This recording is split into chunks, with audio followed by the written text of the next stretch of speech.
최근 일본에서 한국이 핵무기에 사용되는 불화수소를 북한에 밀수출했을 수 있다는 궤변이 나오고 있는데요. 저희 의원실에서 찾아보니 정작 북한에 불화수소를 수출한 나라는 한국이 아니라 일본이다 하는 일본 자료를 입수했습니다. 그래서 이에 공개를 합니다. 저희가 입수한 자료는 일본의 안전보장 무역정보센터, 좀 더 이쪽으로, 일본의 안전보장 무역정보센터 자료입니다. 이 안전보장 무역정보센터는 1989년에 설립된 기관인데요. 국내의 유사한 기관이 한국무역협회 전략물자정보센터라는 기관이 있는데요.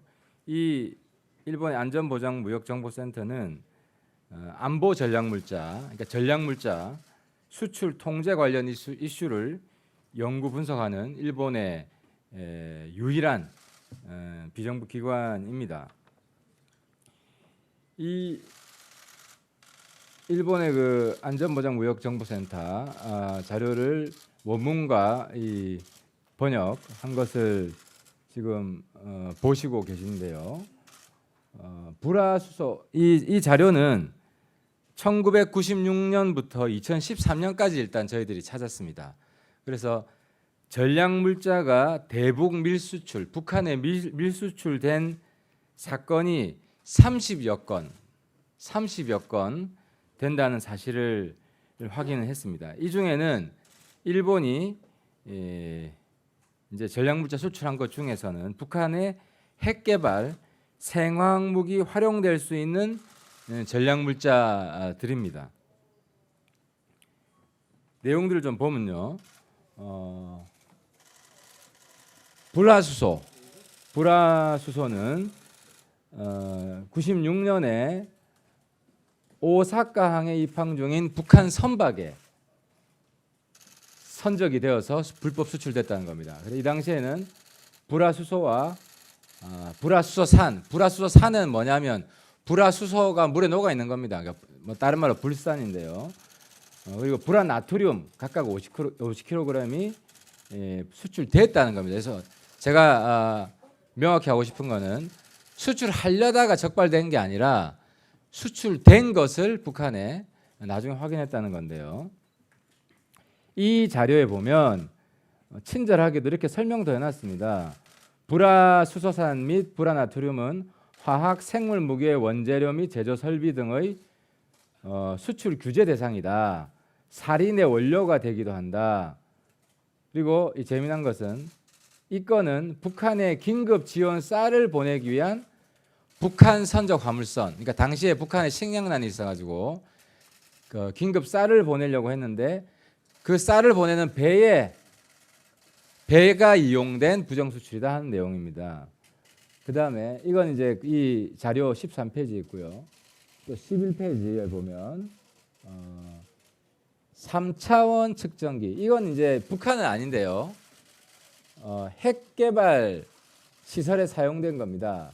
내용은 뭐냐면 일본의 핵개발에 사용된 3차원 측정기 2대가 말레이시아에 수출됐는데 그중 한 대가 나중에 리비아 핵개발 관련 시설에서 발견됐다는 내용입니다. 시기는 2001년에 됐고 2001년 11월이네요. 11월이고 경제산업성의 허가를 받지 않고, 여긴 경제산업 대신이라 되어 있는데 우리 장관입니다. 경제산업상이죠. 허가를 받지 않고 싱가포르를 경유해서 말레이시아에 2대가 갔다. 밀수출됐다. 근데 그 중에 한 대가 이제 다시 리비아 핵개발 시설에서 발견이 됐다는 겁니다. 이 외에도 북한의 핵무기 개발, 생물 무기 개발에 이용될 수 있는 직류 안정화 전원, 주파수 변환기, 동결 건조기, 탱크 로리, 미사일 개발에도 쓰이는 탱크 로리 등이 북한에 밀수출된 사례들이 쭉 나와 있습니다. 이건 뭐 제가 자세하게 더 언급할까요? 시간이 많이 걸리는데 뭐 쓸 사람도 없죠. 그러면 이제 주파수 변환기는 북한이 목적지고 2003년 8월에 중국을 경유하여 북한으로 갔다는 겁니다.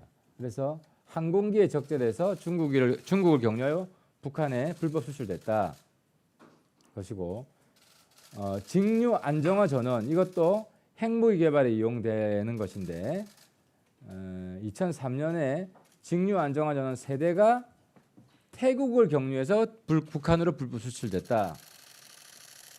동결 건조기는 생물 무기 개발에 이용되는 건데 2002년에 동결 건조기 한 대가 이건 대만을 경유해서 북한에 부정 수출됐다 하는 겁니다. 그 다음에 이제 이건 다 북한으로 간 것이고요. 그러니까 주파수 변환기 한 대, 직류 안정화 전원 세대, 동결 건조기 한 대는 북한으로 간 겁니다. 그 다음에 북한으로 갈 뻔하다가 적발된 게 또 내용이 있는데요. 미사일 운반 등에 전용이 되는 대형 탱크 로리는 북한에 가려다가 적발돼서 이건 가진 않았다 하는 내용이 2008년에 있는데 이 자료집에 있습니다. 제가 그래서 이 내용을 왜 가지고 나왔냐? 어제 일본 방송에서도 한국이 전략물자, 특히 이 생화학무기, 핵무기 등에 악용될 수 있는 전략물자 수출 관리를 제대로 하지 않고 있다. 북한에 갔을 수도 있다. 이런 황당한 이야기를 했고, 우리 정부에서 반박을 잘했습니다. 그건 다 막은 것들이고 외국으로 갔더라도 다 회수를 한 것이다. 그만큼 우리가 통제를 잘하고 있는 것이다. 라는 걸 보여주는 자료인데 그걸 악용을 해서 오히려 북한으로 갔을 수 있다는 자료를 악용을 했는데요. 근데 오히려 한국이 대북물자를 제대로 관리 못하는, 그러니까 부실 관리하고 있는 게 아니라 일본이 그래 왔다는 겁니다. 일본이. 그래서 오히려 이 자료를 보면 일본이 이 블랙리스트 국가다. 북한에 위험한 전략물자가 밀수출되고 관리가 허술한 그런 나라다라는 걸 보여주고 있습니다. 그래서 제가 결론적으로 드리고 싶은 말씀은 지금 뭐 한일 관계가 최악으로 되고 있는데 일본이 이런 감정적인 대응을 하면 안 된다. 택도 없는 말도 안 되는 억지 논리. 지금 이 자꾸 감정적인 대응을 하는 이유가 이 정치 보복이란 말입니다. 근데 정치 보복을 우리 하고 있다는 걸 자인할 수는 없기 때문에 이 안보상에 문제가 되는 전략 물자가 한국에서 자꾸 북한으로 새 나갈 수 있으니까, 그래서 그 이후로 우리가 한국의 수출을 통제한다. 이제 이런 논리를 자꾸 갖다 붙이는 겁니다. 근거도 없이. 이게 중요하죠. 완전히 가짜 뉴스고 괴담들을 지금 일본 정부가 사용하려고 하는 것인데, 이런 억지 논리를, 이런 가짜 뉴스를 자기들의 그 경제 제재, 수출 제재를 합리화하기 위해서, 정당화하기 위해서 자꾸 펼치다 보면 오히려 일본이 국제사회에서 고립되는 결과가 나온다. 일본이 잘못하고 있는 거, 일본의 허점, 일본의 대북 부실 수출 관리 이런 것들이 나오니까 일본이 이런 억지 주장을 자꾸 펴지 말고, 저도 한번 한일 관계를 우호적 관계를 만들고 싶지 낙화시키고 싶겠습니까?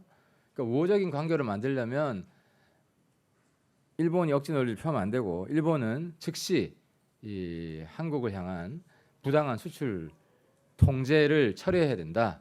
이 말씀을 마지막으로 드리겠습니다. 감사합니다. 그리고 이게 이제 원문입니다. 저희들이 뽑은. 아까 우리 이걸 안 보여드렸네요. 이게